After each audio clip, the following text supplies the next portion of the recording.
Hey, what's going on? I'm Maneli Jamal and welcome to this full lesson of Southern Magnolia. Now this is one of my most popular songs and I thought I'd come and do a full tutorial of it and demystify everything from the left hand, right hand, as well as some compositional tips and tricks that will probably help you along your own journey if you're a composer yourself.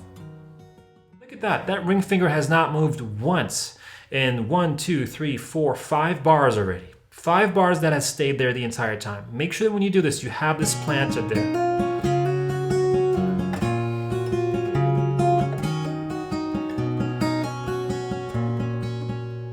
Okay, now this leads us into bar 16. And from this bar here, we're gonna be taking that ring finger again and sliding it up all the way up to the 9th fret. And we're gonna repeat the exact same thing that you did here. And we're gonna just play it up here. And just so you know, for a compositional tip here, and the trick is that I'm basically using fourths. I'm going up a fourth interval and playing the exact same thing. This is something I got from my dad because my dad's a violin player and he plays a lot of traditional Persian music and classical music. And so he told me this little trick that it's very common to take a melody and apply it up a fourth interval.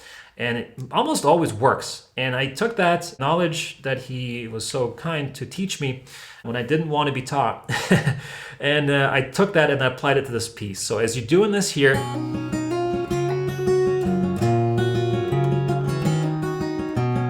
same thing up a fourth interval. This is now the 9th fret.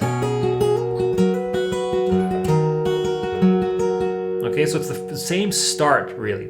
So I'll kind of break this down for you here at bar 16. So we're gonna pluck string 2 and 5 together.